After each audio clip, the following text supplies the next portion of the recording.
Hello everyone. चलिए आज का लेक्चर स्टार्ट करते हैं। सबसे पहले आज की डेट हम डालते हैं कि आज की डेट क्या है। 23 फरवरी 2021 और टॉपिक हम लोग पढ़ रहे हैं, वो पढ़ रहे हैं कॉन्ट्रैक्ट ऑफ गारंटी।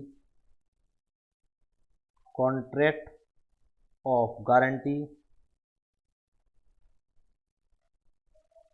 जल्दी से बताइए बच्चों कि सेक्शन की कवरेज क्या क्या है इसकी। जल्दी से बताइए, मैं जवाब का इंतजार कर रहा हूँ।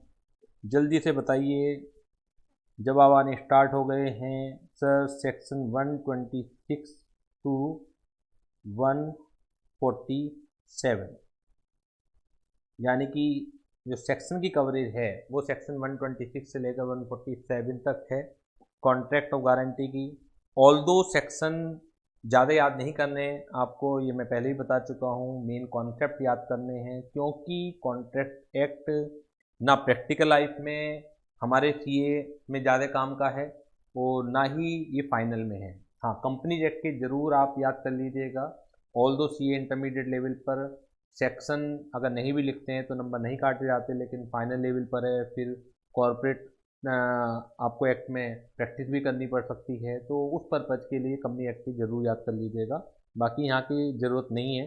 सेक्शन 126 जो है वो मीनिंग है।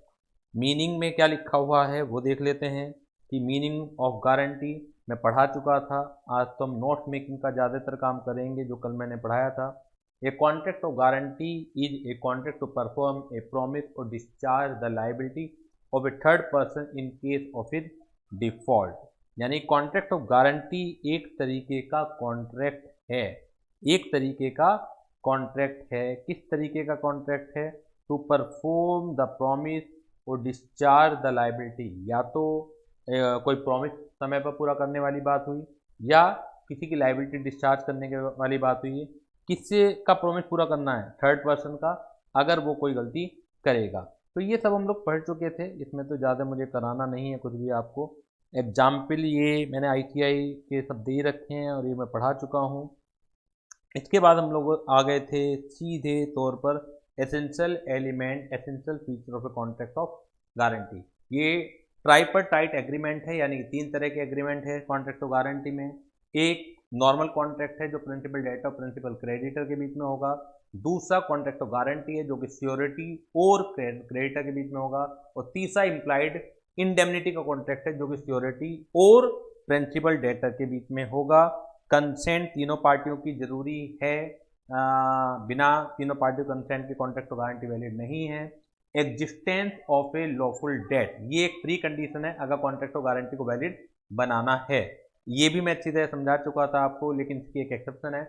ऑल्दो माइनर्स को दिया गया डेट वैलिड नहीं होता, लेकिन माइनर्स को दिए जाने वाले डेट के लिए अगर कोई गारंटी देता है तो वो परफेक्टली वैलिड है। Essentials of the valid contract, जितनी भी एसेंशियल्स हैं हमारी तमाम कॉन्ट्रैक्ट की, चाहे वो कंसिडरेशन से रिलेटेड हो, चाहे हमारा वो प्रॉपर ऑफर से रिलेटेड हो, चाहे वो हमारा फ्री कंसेंट से रिलेटेड हो, सारी की सारी मौजूद होनी ज़रूरी हैं। हाँ, अगर हम कंसिडरेशन से रिलेटेड देखें तो लगता है कि सियोरिटी को तो कोई कंसिडरेशन नहीं मिला और तब भी कॉन्ट्रैक्ट गारंटी वैलिड है। तो यहाँ पर डायरेक्ट कंसिडरेशन नहीं है, लेकिन लॉ मेकर्स ने इनडायरेक्ट कंसिडरेशन को कंसिडरेशन माना है और उसे कहते हैं deemed consideration. Surety need not to be benefited, anything done और any promise made for the benefit of the principal debtor may be a sufficient consideration to the surety for giving the guarantee. लेकिन ये जो deemed consideration है check करना पड़ता है कि contract guarantee में है भी या नहीं है। तो मैंने इसके तमाम तरह के क्वेश्चन कराए थे कि अगर कोई वर्क, कोई प्रॉमिस, कोई लाइबिलिटी ऑलरेडी दी जा चुकी है, क्रेडिटर ने डेटर को लोन दे रखा है, अब पास डेट के लिए गारंटी दी जा रही है, तो this contract of guarantee not valid because of absence of consideration. हाँ, अगर कुछ एक्स्ट्रा टाइम दिया जा रहा है तो फिर तो कॉन्ट्रैक्ट ऑफ गारंटी वैलिड हो जाएगी, लेकिन अगर श्योरिटी कहने से कुछ भी नहीं किया जा रहा है तो वो वैलिड नहीं है। आइदर ओरल और रिटन हो सकती है contract of guarantee. Contract of guarantee misrepresentation से नहीं होनी चाहिए, कंसीलमेंट ऑफ फैक्ट से नहीं होनी चाहिए। इसके बाद हम लोगों ने पढ़ा था दोनों में डिफरेंस। तो आज हम नोट मेकिंग का काम कर लेते हैं, जितना भी हमने कल पढ़ा था उसके बाद हम देखते हैं अगर टाइम बचता है तो आगे के कॉन्सेप्ट को हम स्टडी करेंगे। तो जल्दी से अपनी नोटबुक निकाल लीजिए जिससे कि हम लिखना स्टार्ट करते हैं। कॉन्ट्रैक्ट ऑफ गारंटी की डेफिनेशन मैं लिखवा चुका था। मुझे essential element of contract of guarantee से शुरू करना है। जल्दी से फटाफट अपनी नोटबुक निकाल लीजिए। स्क्रीन साइज में बड़ा कर रहा हूँ जिससे कि आपको लिखने में दिक्कत ना हो। जल्दी जल्दी नोटबुक निकालिए, जल्दी जल्दी नोटबुक निकालिएगा। हम बात कर रहे हैं essential element of contract of guarantee.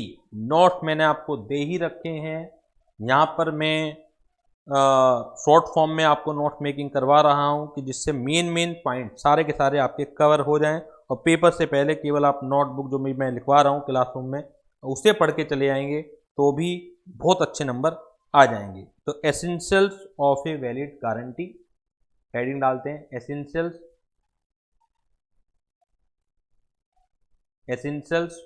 Of a valid guarantee.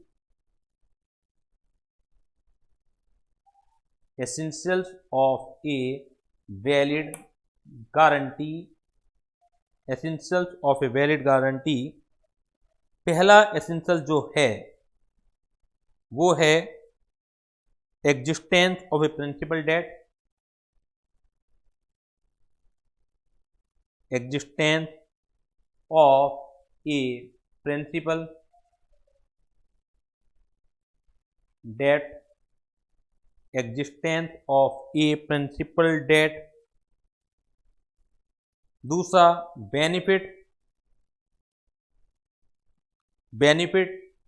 To principal debtor.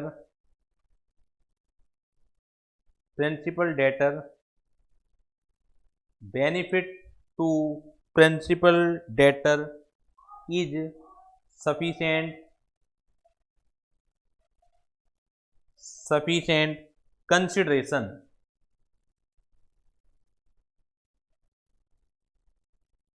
benefit to principal debt is sufficient consideration but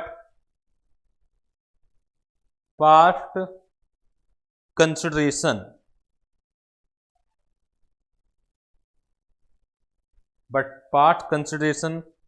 is no consideration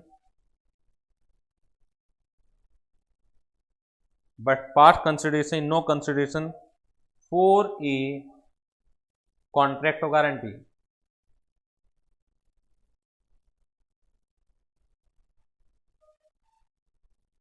but past consideration is no consideration for a contract of guarantee।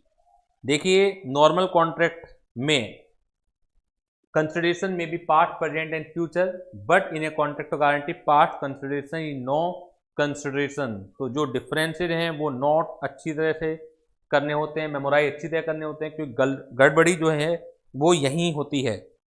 Next जो essential है consent of surety.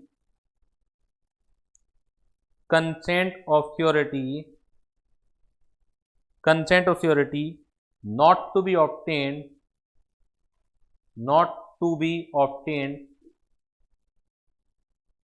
be obtained by misrepresentation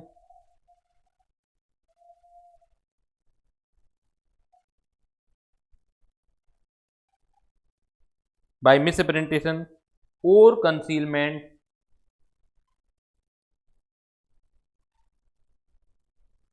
of material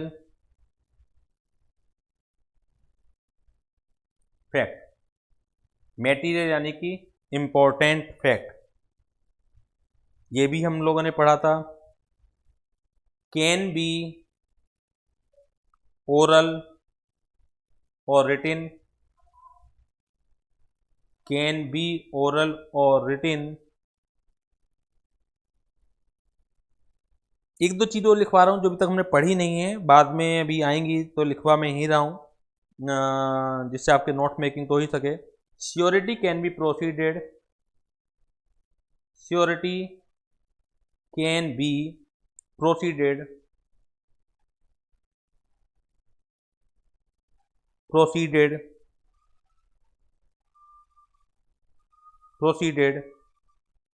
against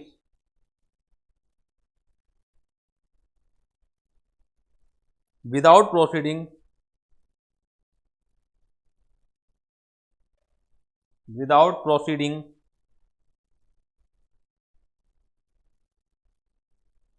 without proceeding against the principal debtor।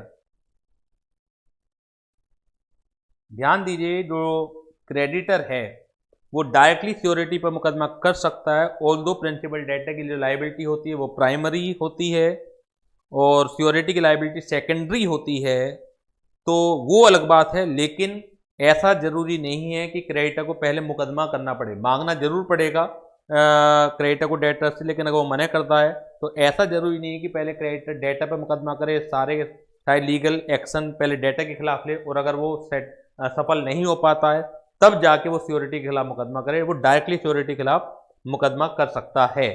तो next point का ये हो गया मतलब। और एक और है, इफ द को श्योरिटी ये कॉन्सेप्ट अभी बाद में आएगा। को surety does not join, if the co-surety does not join the if the co-surety does not join the contract of guarantee is not valid, the contract of guarantee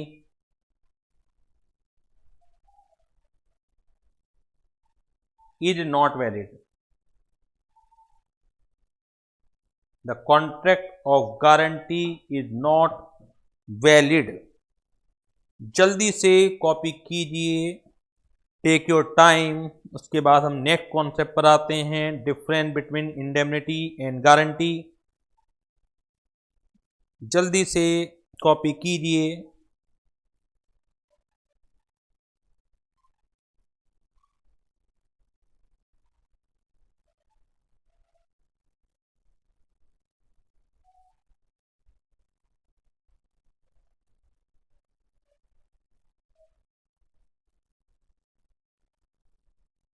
जल्दी से copy कीजिए।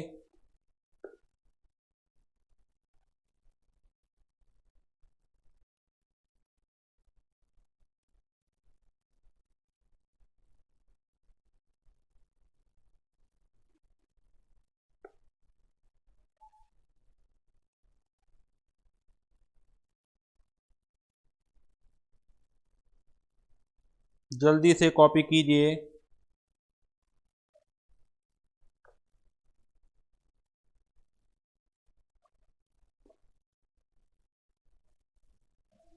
Next page पर आ जाएं हम लोग।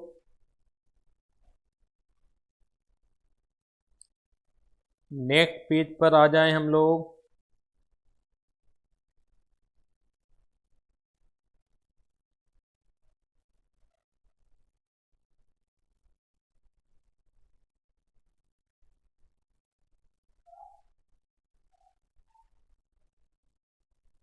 एक point और लिखवाता हूं मैं आपको एसेंशियल एलिमेंट में। The right of security, right of surety,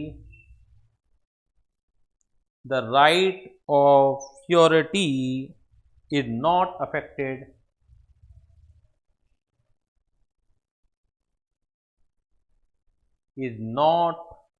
affected by the fact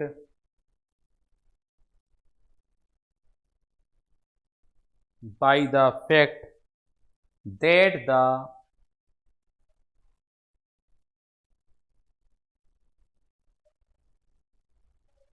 the right of surety is not affected by the fact that the creditor has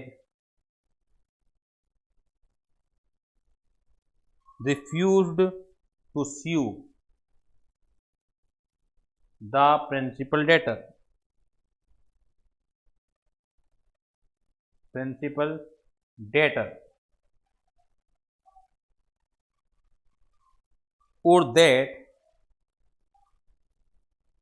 or that he had not demanded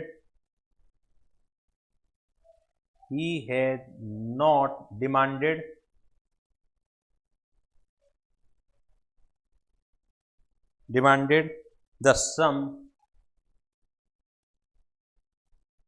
due from him.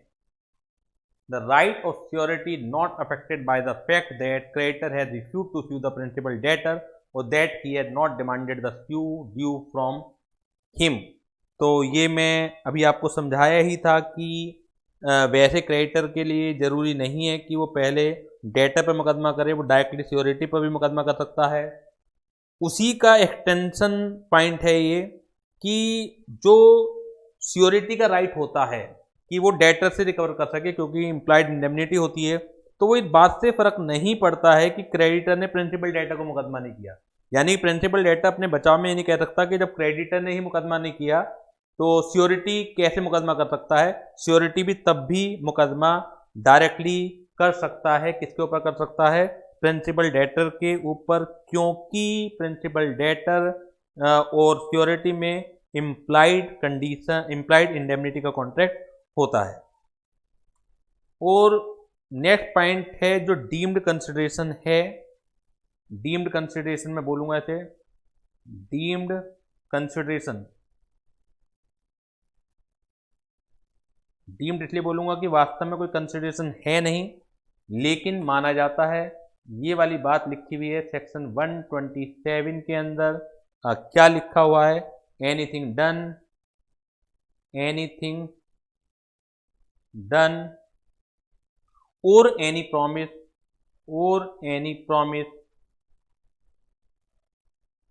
any promise made for the benefit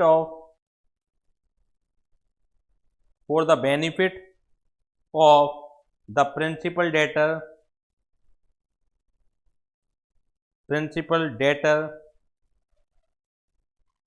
may be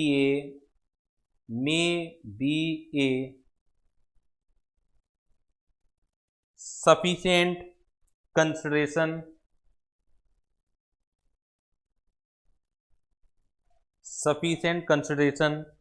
to the surety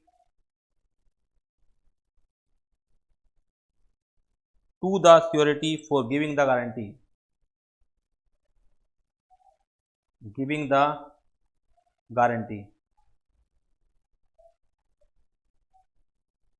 for giving the guarantee. तो ये कुछ points हैं, essential element हैं। Already मैं सब समझा चुका हूं, केवल शायद एक पॉइंट होगा जो मुझे आगे आएगा समझाने के लिए। अब हम बात करते हैं difference between contract of indemnity and contract of guarantee की। पहले यहां तक कॉपी कर लीजिए, फिर हम आगे बढ़ते हैं। Difference between contract of indemnity and contract of guarantee की बात करेंगे हम। Contract of indemnity and contract of guarantee की बात करेंगे हम। जल्दी से पहले से कॉपी कर लीजिए।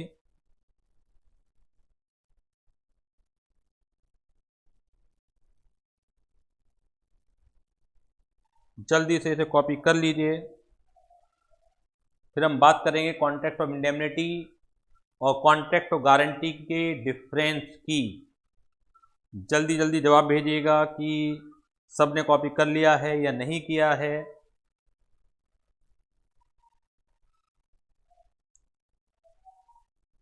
जवाब आने स्टार्ट हो गए। Done sir, done sir, done डना डन डन। जल्दी से कॉपी कीजिए।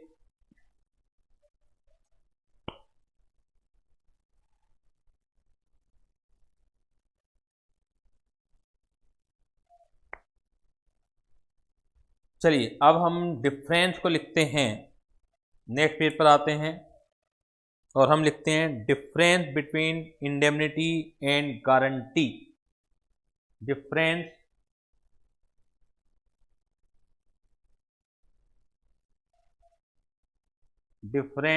बिटवीन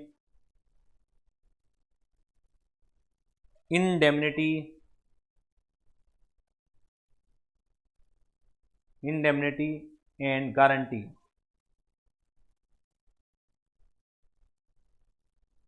इसे कर लेते हैं बॉक्स के अंदर बंद। क्या हो गया है, इसे कर लेते हैं बॉक्स के अंदर बंद। इसके बाद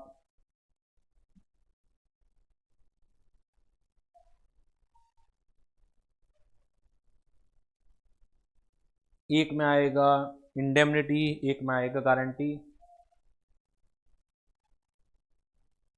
इंडेमनिटी और गारंटी, इंडेमनिटी एंड गारंटी। यहां पर पहला जो डिफरेंस है, दो पार्टीज होती हैं, यहां पर 3 पार्टीज होती हैं। दो पार्टी कौन कौन सी होती हैं जी? Indemnifier,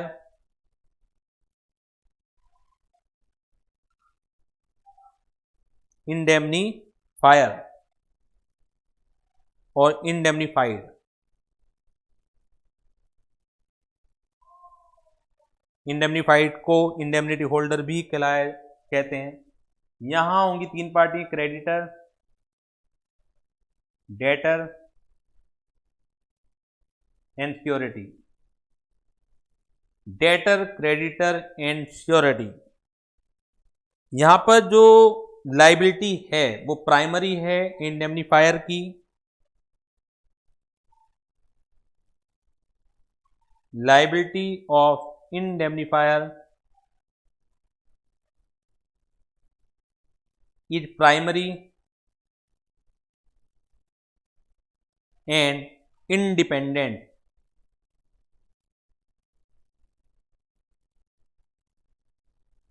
independent. यहां पर सेकेंडरी है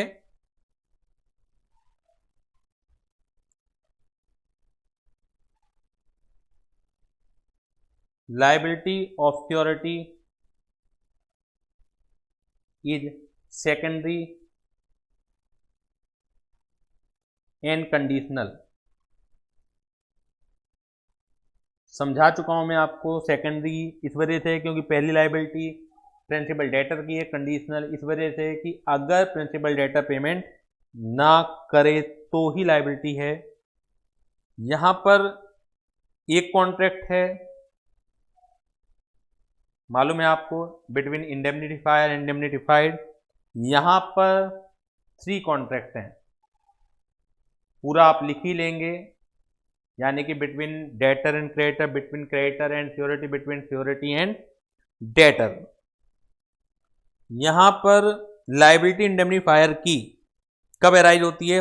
on happening of the contingency like this accident हो जाए। The liability of the indemnifier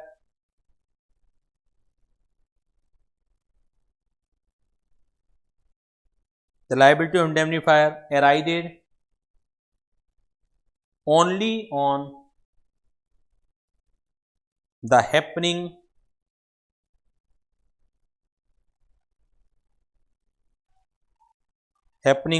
of a contingency। और यहां पर there is a डेट और ड्यूटी, या तो कोई ऋण होगा या ड्यूटी होगी। द परफॉर्मेंस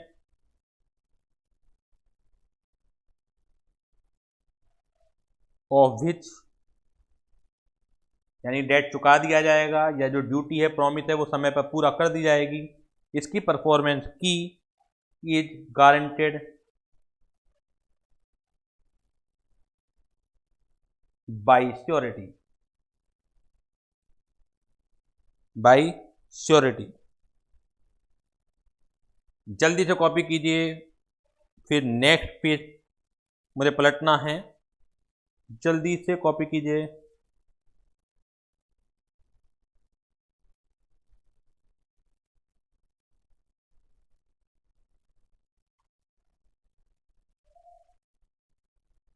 जल्दी जल्दी लिखिएगा।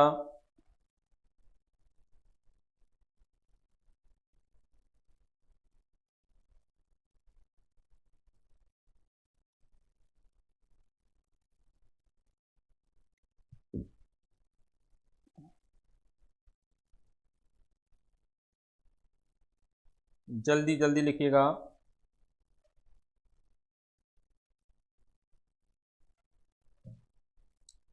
नेक्स्ट पेज में पलट रहा हूँ।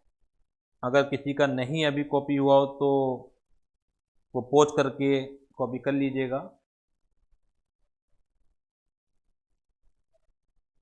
वीडियो को पॉज कर लीजिएगा। कहाँ तक हो गया था हमारा? पॉइंट नंबर 4 तक हो गया था। पॉइंट नंबर 5 हमें लिखना है। पहला जो कॉलम है इंडेमनिटी का है, दूसरा कॉलम गारंटी का है। An indemnifier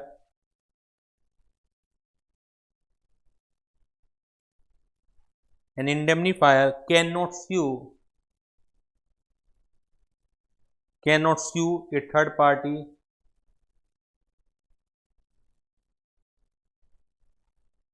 for loss in his own name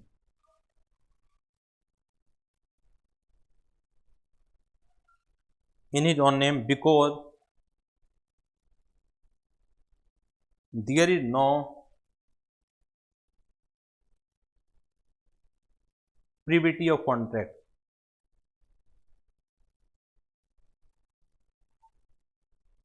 कल समझाया था मैंने कि अगर इंश्योरेंस कंपनी को थर्ड पार्टी पर जिसकी वजह से आपकी गाड़ी का नुकसान हुआ है, अगर उस पर मुकदमा करना है, उससे रिकवर करना है, तो उसे आपको बोलना पड़ेगा और आप फिर मुकदमा करोगे। मुकदमे का खर्चा जैसे हम इंडेमनिटी होल्डर के राइट में जानते हैं वो इंडेमनिफायर देगा। यहाँ पर जो सियोरिटी है डेटर पर है, तो ये भी कॉन्ट्रैक्टर इंडेमनिटी, लेकिन यहाँ पर डायरेक्टली मुकदमा कर सकता है। ये surety on discharging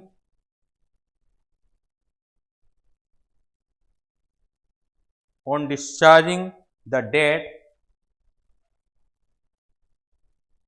due to the principal debtor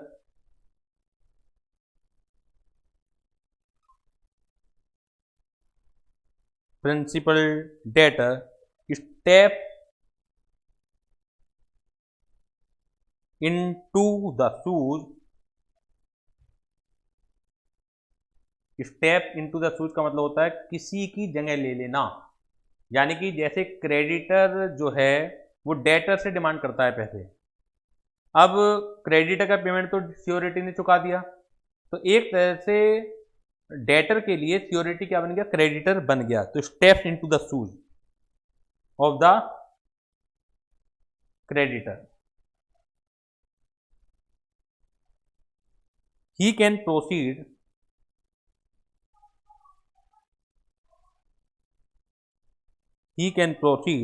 against the principal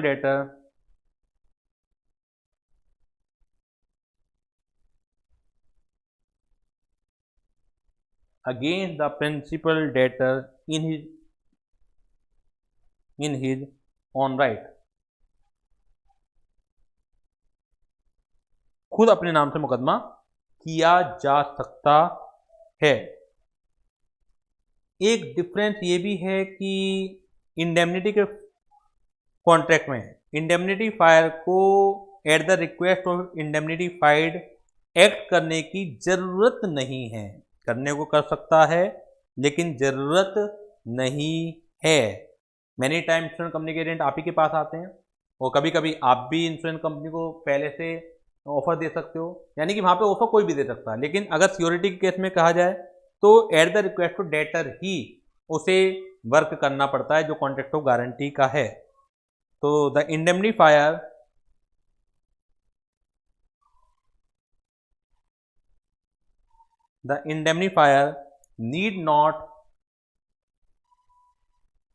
need not necessarily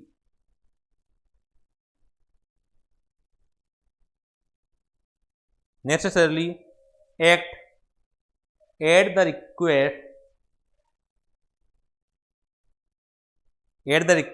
of the indemnified।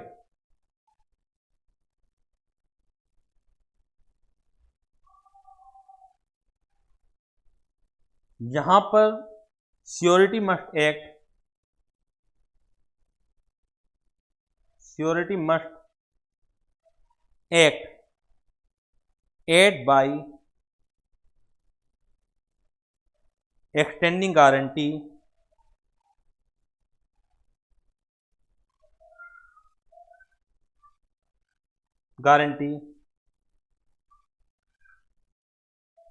at the request of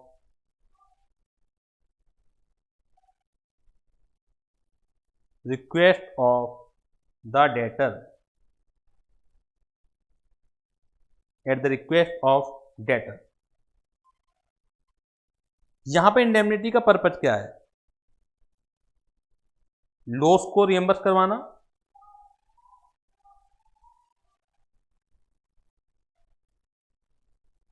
reimbursement of loss यहां पे पर्पज होता है। यहां पर जो पर्पज होता है normally security of the creditor, security of the creditor, security of the creditor. यहां तक कॉपी कर लीजिए। यहां तक मैं कल आपको पढ़ा चुका था, उसकी नोट मेकिंग मैंने अब करा दी है। जल्दी से कॉपी कीजिए, जल्दी जल्दी कॉपी कीजिए, फिर हम आगे की क्लास को बढ़ाते हैं। आज जल्दी से कॉपी कर लीजिए। यहाँ तक का जो वर्क है मैं आपको कल पढ़ा चुका था, नोट्स से मैं पढ़ा चुका था, नोट्स आज मैंने बनवा दिए हैं। जल्दी से कॉपी कीजिए।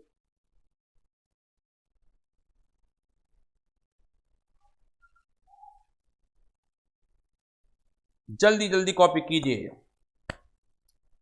मैसेज भेजिए जल्दी जल्दी कि पूरा कर लिया है आपने।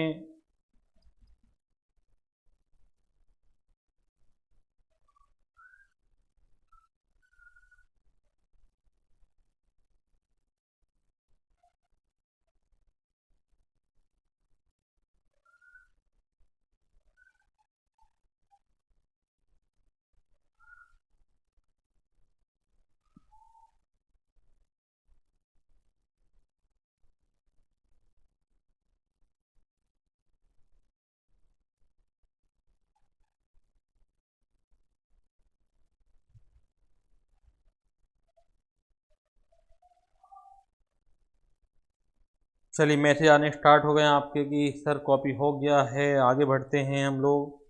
नोट्स पर देखिए, अब यहाँ तक तो हम लोग ये जो डिफरेंस हैं ये सब मैंने आपको कॉपी करा दिए हैं। लिखने से ये फ़ायदा होगा कि आप अपनी हैंड राइटिंग में जब लिखते हैं तो ज़्यादा मेमोराइज रहता है, प्लस डिफरेंट लैंग्वेज जब आपको मिल जाती हैं तो रेक्टाफिकेशन की जरूरत नहीं है, आप आराम से उसे एग्जामिनेशन में लिख के आ सकते हैं। नेक्स्ट कॉन्सेप्ट है एक्सटेंट ऑफ सिक्योरिटी लायबिलिटी, यानी कि सिक्योरिटी की कहाँ तक लायबिलिटी है। तो जो सिक्योरिटी की लायबिलिटी है उसे कहा जाता है coextensive with the principal debtor, coextensive with that of principal debtor. इसका भी एक एक्सेप्शन है, यानी कि सिक्योरिटी उतने अमाउंट के लिए लायबिल है जितना कि प्रिंसिपल डेटर लायबिल होगा। Coextensive with the principal debtor, यानी कि उतना लायबिल है जितना प्रिंसिपल डेटर लायबिल है। से जैसे आपने फाउंडेशन में भी पढ़ा होगा बिल ऑफ एक्सचेंज का चैप्टर, 11th 12th में भी पढ़ा होगा बिल ऑफ एक्सचेंज का चैप्टर। एक ड्रोअर है, एक ड्रॉई है, यानी कि राम हम एग्जाम्पल ले लेते हैं ड्रोअर है, और रहीम जो है ड्रॉई है। राम जो है एक बिल ऑफ एक्सचेंज रहीम के ऊपर लिखता है से फॉर ₹10,000 का। On the due date of payment ये जो चेक है डिसऑनर हो जाता है। राम फिर अगेन एक बिल लिखता है रहीम के ऊपर इंटरेस्ट को जोड़ते हुए, और वो इंटरेस्ट सपोज कीजिए 500 रुपये का बैठता है, तो अगला जो बिल होगा 500 रुपये जोड़ के यानी कि 10,500 रुपये का होगा। तो ऐसे ही ऐसा हो सकता है कि क्रेडिटर ने डेटर को उधार दिया on the security of security, ठीक है, और प्रिंसिपल अमाउंट भी नहीं चुका पा रहे हो और आप इंटरेस्ट भी नहीं चुका पा रहे हो, तो जो श्योरिटी लायबल होगा ना केवल प्रिंसिपल अमाउंट के लिए होगा बल्कि इंटरेस्ट के अमाउंट के लिए भी होगा। नॉर्मल रूल यही है, इसके एक्सेप्शन हो सकते हैं, वो भी हम पढ़ेंगे। यानी कि जितनी लायबिलिटी डेटर की है उतनी लायबिलिटी श्योरिटी की है, लेकिन एक जो मेन एक्सेप्शन है वो क्या है कि अगर श्योरिटी प्रिंसिपल डेटर जो है, श्योरिटी जो बना आप एक माइनर के लिए बने, तो ऑल्दो माइनर की लायबिलिटी नहीं होती, लेकिन उस केस में श्योरिटी की लायबिलिटी होती ही होती है, वो हमने पढ़ रखा है, ठीक है ना। तो एक तरह से वो जो माइनर का काम है, माइनर वाला केस है, वो दो चीजों का एक्सेप्शन है कि उसमें लिखा होता है कॉन्ट्रैक्ट की सारी कंडीशन पूरी होनी चाहिए, प्रिंसिपल डेटर का कॉम्पिटेंट टू कॉन्ट्रैक्ट होना चाहिए, तो वहां पे minor not competent to contract, फिर भी guarantee given in favour of minor is perfectly valid. इसी तरीके से extent of surety liability, although जो लायबिलिटी है श्योरिटी की उतनी होती है जितनी प्रिंसिपल डेटर की होती है, लेकिन guarantee given in favour of minor debt, उस केस में principal debtor is not liable, even then surety is liable. यानी कि जो लायबिलिटी है श्योरिटी की वो coextensive of the principal debtor ना होके उससे एक्सीड कर रही है, पढ़ते हैं। In the absence of a contract of guarantee, जब तक कि इसके अलावा कॉन्ट्रैक्ट ऑफ गारंटी में कुछ विशेष बात ना लिखी हुई हो, the liability of a security is coextensive, यानी कि साथ साथ चलने वाली, with that of the principal debtor. It means that liability of the security is equal to the principal debtor unless otherwise agreed. इसके अलावा एग्रीमेंट हो सकता है सिक्योरिटी और क्रेडिटर के बीच में कि सिक्योरिटी जो है कम अमाउंट के लिए भी लायबिलिटी अपनी रखना चाहे तो वो परफेक्टली वैलिड है, लेकिन अगर वो स्पेसिफिकली इस चीज के लिए कॉन्ट्रैक्ट करता है तो।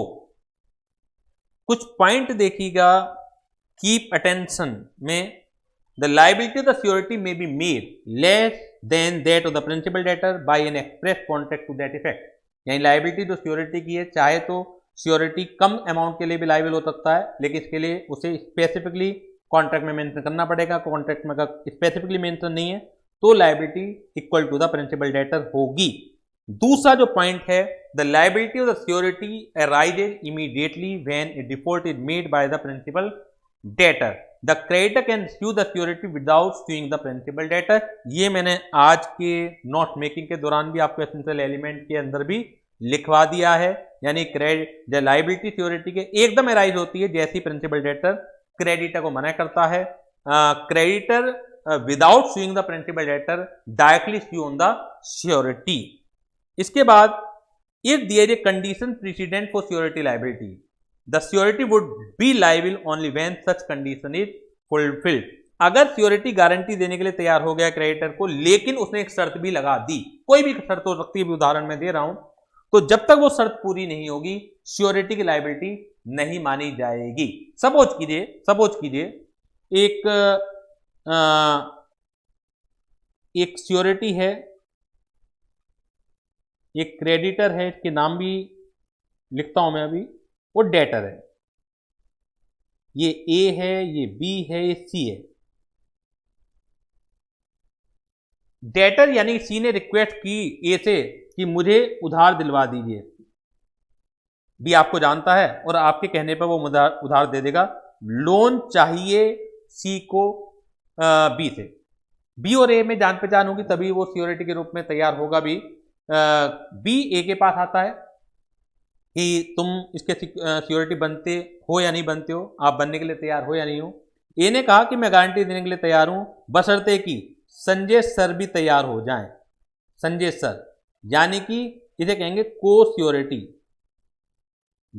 ए ने कहा बी से मैं बिल्कुल तैयार हूं, लेकिन वो भी चाह रहा है कि एक जना और तैयार हो जाए तो मुझे भी थोड़ा सा साइकोलॉजिकल बेनिफिट मिल जाएगा, तो मैं तैयार हूं। तो बी ने कहा तुम तो तैयार हो ना, मैं संजय सर से पूछ के आता हूं। तो ए ने कहा मैं तैयार हूं बशर्ते कि संजय सर तैयार हो जाएं।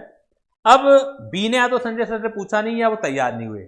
अब बी तो ये मान के चल रहा है कि ए तो तैयार था, ए की गारंटी वैलिड है, तो इस केस में ए की गारंटी वैलिड नहीं होगी, क्योंकि गारंटी जो ए ने दी थी, जो सिक्योरिटी ने दी थी, उसमें एक कंडीशन छुपी हुई थी, प्रेसिडेंट कंडीशन छुपी हुई थी, बशर्ते कि कोई और यानी कि संजय सर भी इस गारंटी के लिए तैयार हो जाएं। तो आगे देखिएगा, according to section 144 where a person gives a guarantee upon a contract that a creditor shall not act upon it until another person has कर लीजिएगा sir, has joined in it as co surety, the guarantee not valid if that person does not join. तो अगर दूसरा person join नहीं करता है तो इस केस में जो गारंटी ए ने दी है मेरे एग्जाम्पल में तो वो भी वैलिड नहीं होगी। बताइए यहां तक समझ में आया है या नहीं आया है। जो नया कॉन्सेप्ट आज हमने पढ़ा है वो है एक्सटेंट ऑफ श्योरिटी लायबिलिटी। बाकी तो आज की क्लास में हमने जो पुराना पढ़ा था उससे नोट मेकिंग करवाई है मैंने। जो नया कॉन्सेप्ट है वो है extent of surety liability. The liability the surety coextensive with that of the principal debtor, यानी कि जो लायबिलिटी है श्योरिटी की वो उतनी है जितनी की प्रिंसिपल डेटर की है। However this rule has one exception, आप खुद समझ सकते हैं कि ऑल्दो अगर guarantee given in favour of minor debt, although minor is not liability, even then surety is liable. तो इस केस में कोएक्सटेंसिव वाला जो प्रिंसिपल है वो ऑटोमेटिकली नहीं लगता, अदरवाइज लगेगा। इसके अलावा जो कीप अटेंशन के पॉइंट थे वो मैंने पढ़ाए आपको कि लायबिलिटी ऑफ द श्योरिटी में be less than that of the debtor, यानी कि प्रिंसिपल डेटर से आप कम भी अपनी लायबिलिटी रख सकते हैं, लेकिन इसके लिए एक्सप्रेस कॉन्ट्रैक्ट करना पड़ेगा। पॉइंट नंबर 2 मैं लिखवा भी चुका हूं। और तीसरा पॉइंट भी, अगर कोई कंडीशन है श्योरिटी की लायबिलिटी के लिए प्रेसिडेंट, तो श्योरिटी तब तक लायबिल नहीं होता जब तक कि वो कंडीशन पूरी ना हो। अब नेक्स्ट कॉन्सेप्ट है kind of guarantee. Kind of guarantee, चलिए इसे हम नेक्स्ट क्लास में करते हैं। आज बच्चे कह रहे हैं कि यहीं तक रख लीजिए। सिंपल सा कॉन्सेप्ट है लेकिन काइंड ऑफ गारंटी का, तो आज हम लोग यहीं तक रख लेते हैं। नेक्स्ट क्लास में मिलेंगे, तब तक के लिए बाय बाय।